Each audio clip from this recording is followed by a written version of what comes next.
Uli Luyimba Erias Nalukoola n'abalala baatwala omusango mu High Court era nga beemulugunya ku nsonga zandibadde 3 oba 4 okujjibwa ku kindi 3 nga mu nsonga eyo baali beemulugunya ku kyakakiiko k'ebyokulonda okubeera nga kaali tekalina buyinza kutunula mu nsonga za buyigirize bwa Mathias Walukagga okusobola okuba nga bakola ki bamuwanduukulula.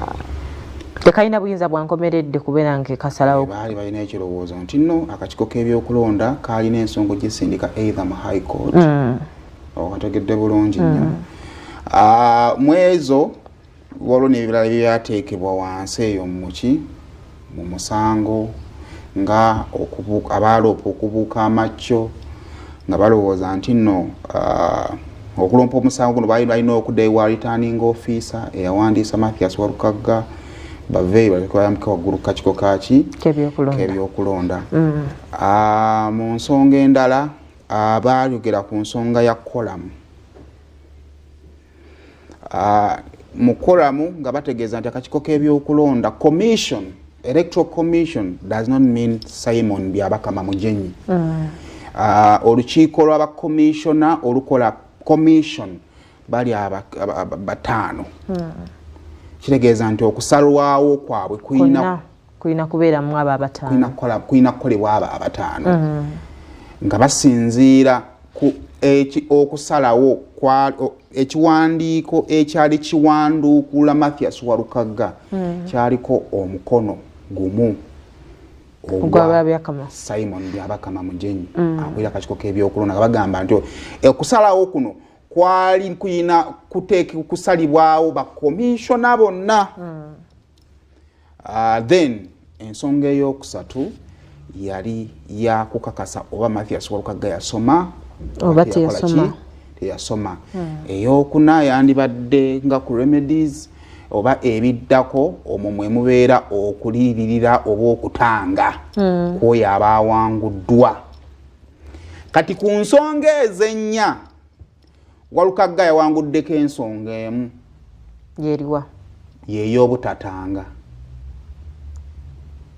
okugulirira.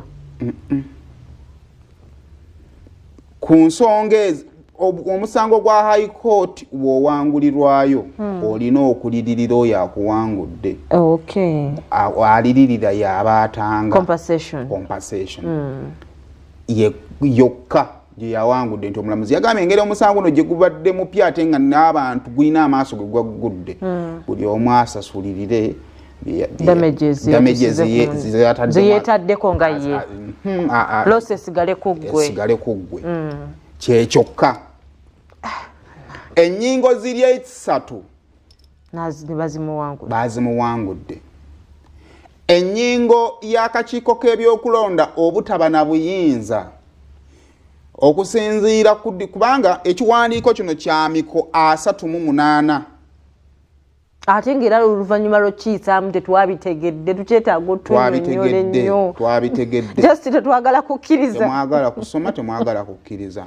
Ekiwandiiko kya miko 38 mu miko egyo 38 mulimu oluuyi oluwaabi oba petitiona byeyawaaba, mulimu ensonga eziwagira ebyo byeyawaaba ne respondant number 1 ne number 2 ne bateekamu okwewozaako kwabwe. Omulamuzi Kinobe n'awa ensalawo ye era nga buli ekyawaabibwa bakikuwa oluuyi lwa Walukagga bye kyateekayo, oluuyi olwaloopebwa engeri gye lwewolerezaamu n'engeri omulamuzi gye yawa ensalawo ye. So abataagala kusoma mwe mumanyi bw'okisoma ojja kutegeera bulungi, naye tuyinza obutasobola kugenda kukiyitamu yonna gye kigenda okukola gye kyavudde na gye kyakomye.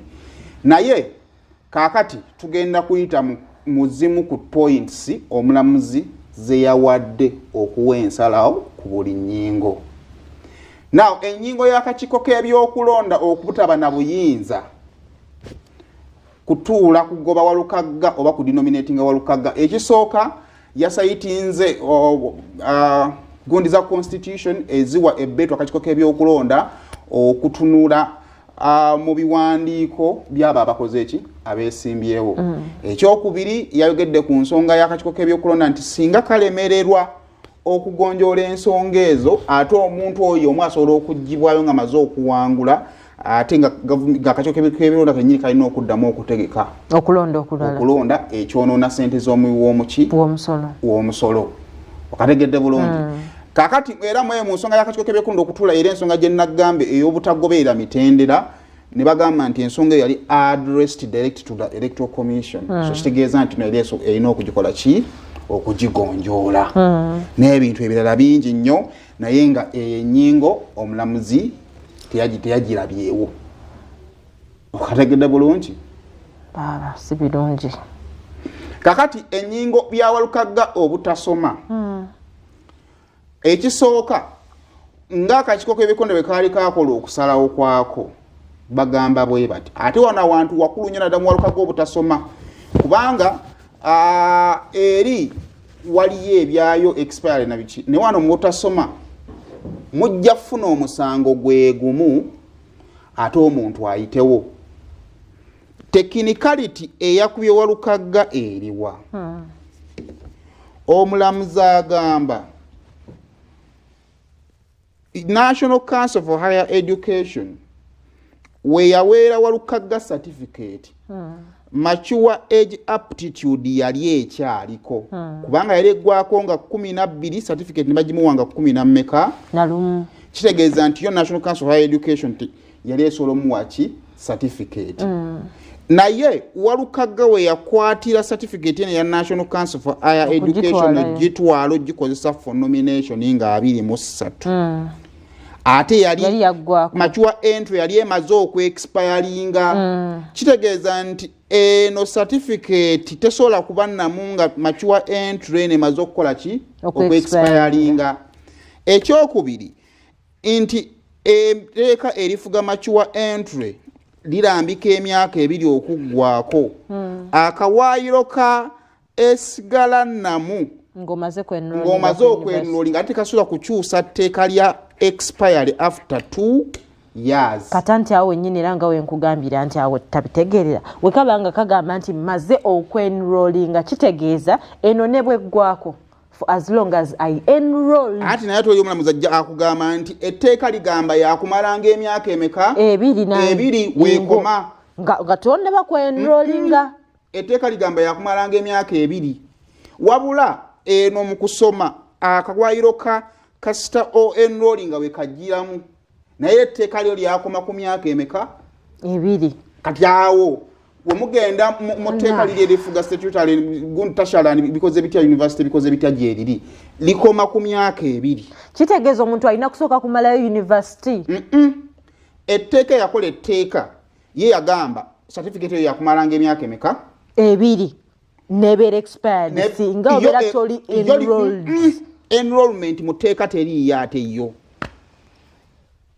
teriiyo awe wakulu abantu balina okukola ki okunoniga ate enrollment egira eri mu universities nga ate ozze naye mu tteeka kati expire y'eno certificate mu bbanga lya myaka 2 weeyina okuggwako singa se enrollinga ku university awo weebeera nti university saba otegeere kino etteeka erireeta mature entry lyo lyemphasizing nti eggwako mu myaka emeka 2. otegedde bulungi.